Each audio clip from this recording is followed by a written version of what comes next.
It is the end of the road for the APC and Tinubu administration. Please, I would love you to stay with me to the end of this video and pay a serious attention because we have a lot to learn from this video. But before we continue, if this is your first time coming across our channel, please do me us a favor by clicking on your subscribe button and don't forget to on your notification bell so that you'll be the first to receive every update in this platform. There's a kind of politics that the APC and each rubber stamp senior president want to play. But this time, their hidden secret is going to be exposed and all the agenda will fail absolutely. So sit tight, pay attention to this video to the end. All right, Adesua, thank you so much for that. Rufai, again, security and economy. Okay, Vembai, I just pray this country survives and does well. Many people have written about separation of powers from Montesquieu and the likes. But when you have a country where it looks as though the National Assembly or the legislature is subsumed by the executive, then it's a recipe for chaos. And that's what just played out.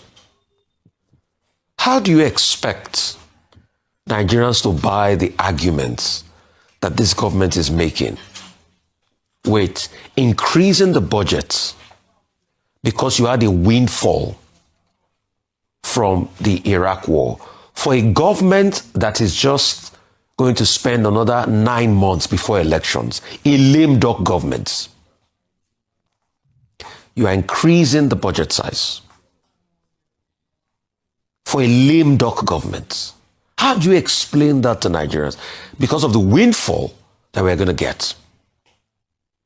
Rather than keep that money for a rainy day, we're increasing the budget. The National Assembly does not see anything wrong with it because it is rubber stamp. And I beg to say we do not have a National Assembly. We have a National Assembly that is there in the interest of the president. And that's why democracy is not working seamlessly. On top of that, they ought to challenge the loan request brought forward. Because if we had not revealed that the loan request was a loan, not an investment, the government at first couched it as an investment. They called it a deal. A Citibank loan that is just backed by UKEP, where about 20% goes that.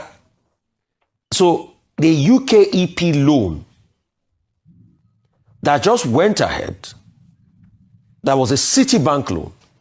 And the next thing they are so quick to do is to approve this loan when we've not even drilled deep into the modalities of this loan,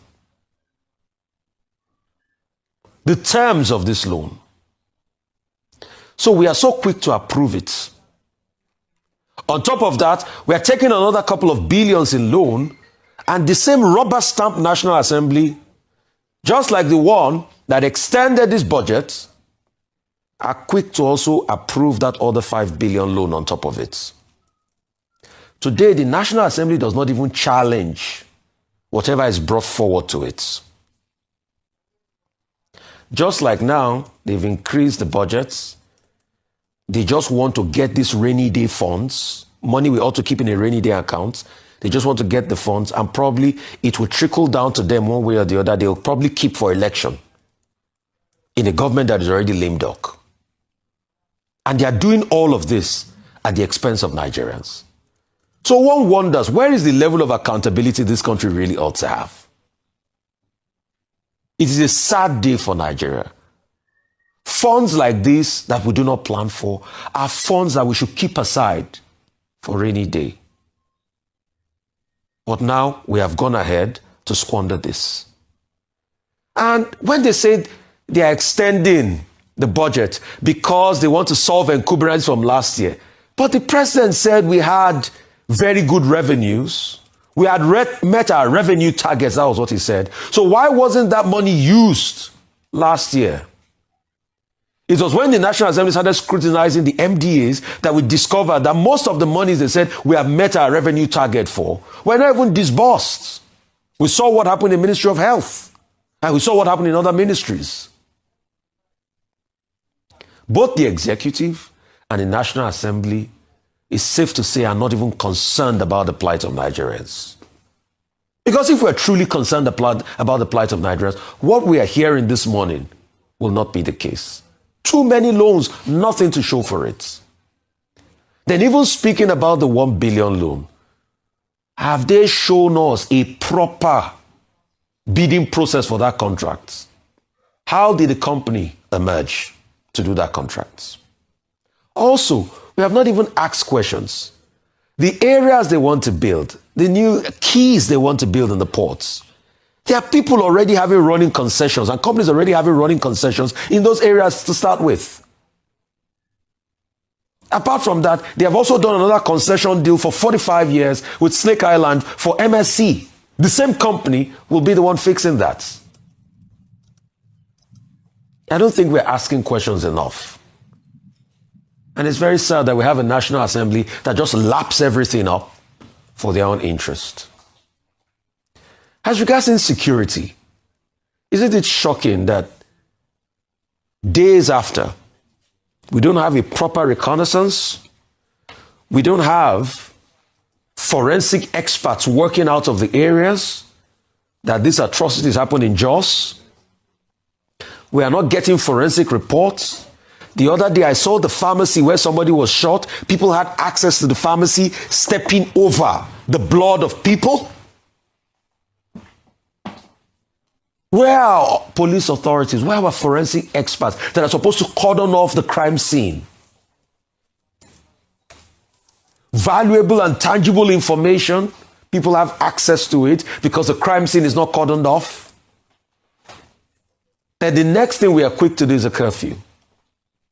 Where are we with the investigation? The people that were witness to these atrocities, they have stories to tell. Have we collected their reports? Yes, the governor can go ahead and address the people and calm things down. But what are the technical things we ought to do in a case of emergency like this? And that's the question we ask, because we do not see that response. It's not just about calming the people down. By now, where are the intelligence agencies to go deep down? Is it that people will commit such a crime and they will go scot-free, and days after, we've just only be able to arrest one person? Is it that we don't mark them? Is it that we don't even have a pre-intelligence before all of this happens? Because the sad reality is we'll come here and cry when the next one happens.